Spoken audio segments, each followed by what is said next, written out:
word to change that. I'm open to feedback. But it will just radically change how easy it is to share.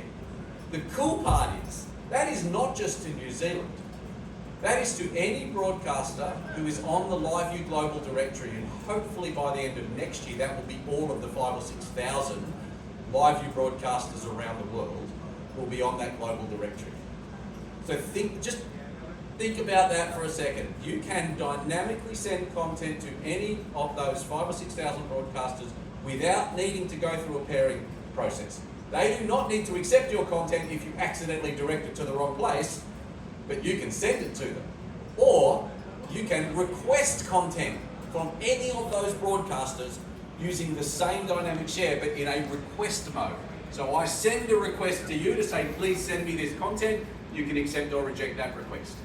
It just will radically change how content is shared. Part of the benefit of this is it doesn't have to originate from a live view. If it's on a live view, then that's really easy. We just take that channel and we basically bounce it from the channel, which is outputting as SDI, we bounce it off to the destination. But if it's not coming in on live view,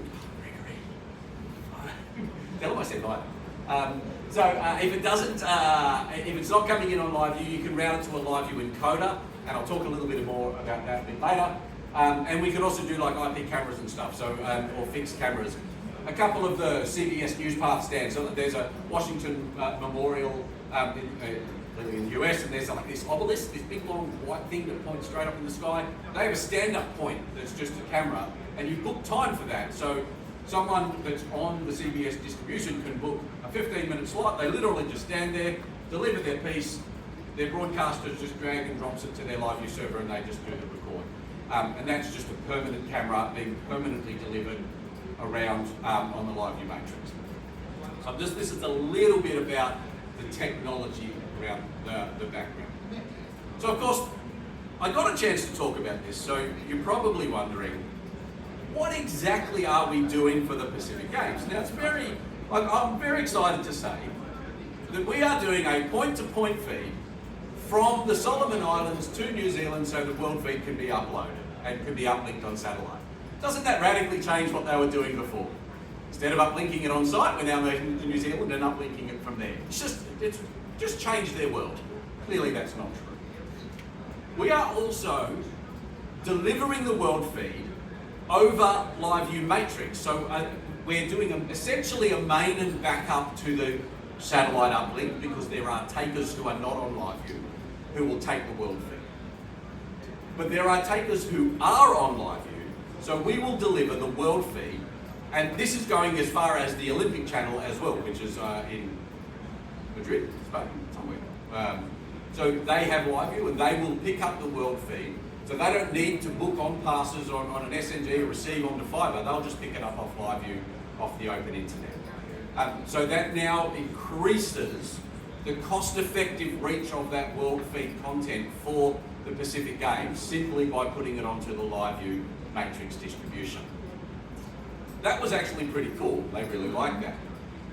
But we thought, if you're the Solomons and you're playing Tonga in a game of 3-on-3 basketball, but in Vanuatu, their bodybuilder, that wasn't me, is doing his thing, how do you see that if it's not on the world feed?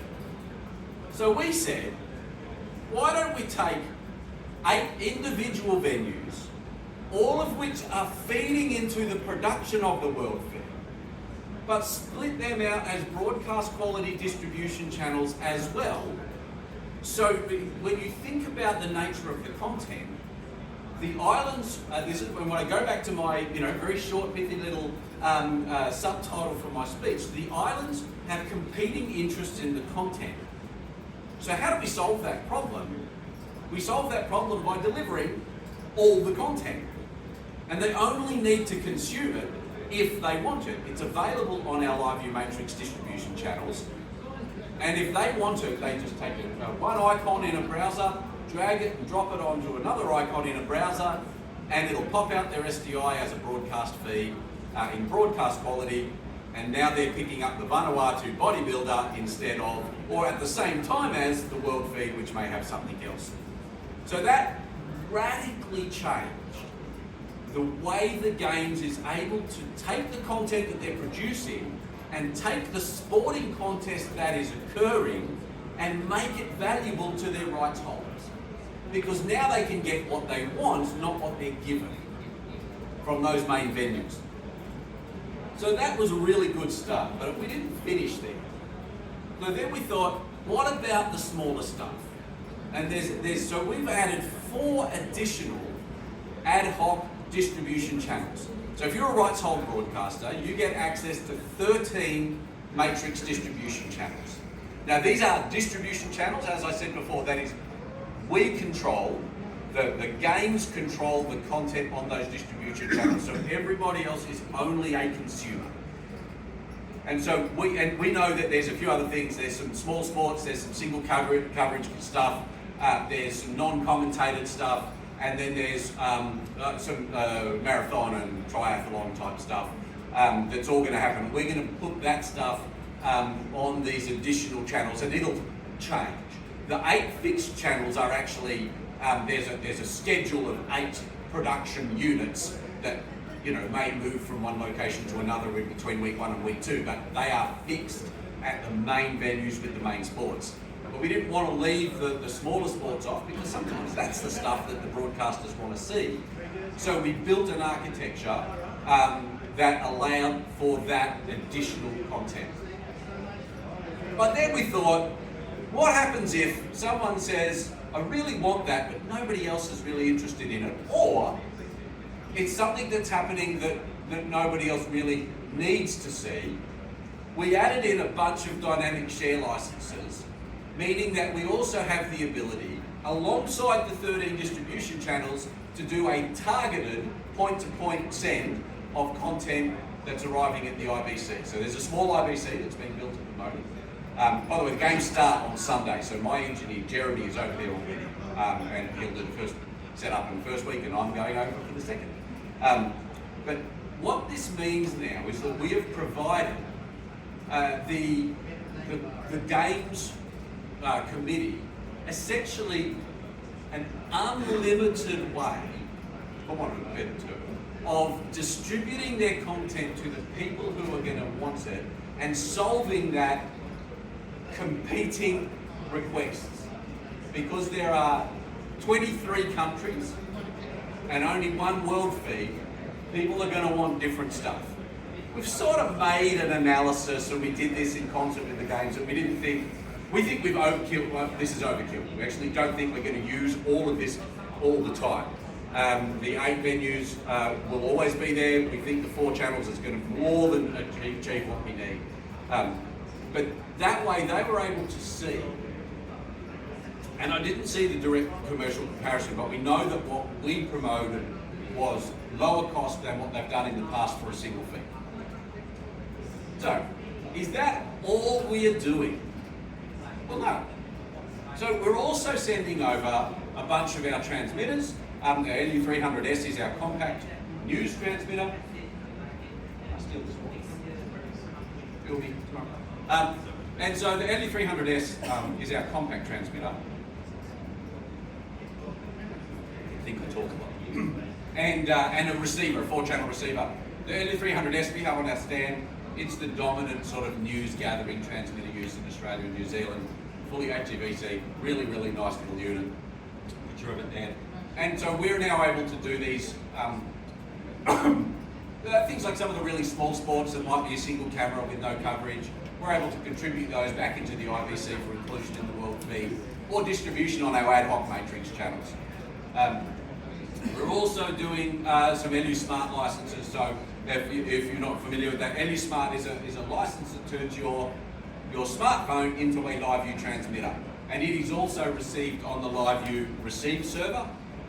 So we're actually going to be using LU Smart on the triathlon. There'll be some guys with LiveView Smart licenses and phones, and a couple of points that are of interest on the adventure racing, the triathlon and the marathon type racing.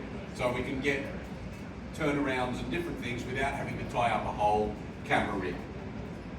So, in addition to all of the distribution, we're doing a real-time web encode. So if you are not a rights holder, you can just pick up the YouTube stream, and we're doing that as a part of Matrix. So Matrix will be delivering to the world feed, and it'll also deliver to a LiveView Cloud Connect server, which will do a YouTube encode.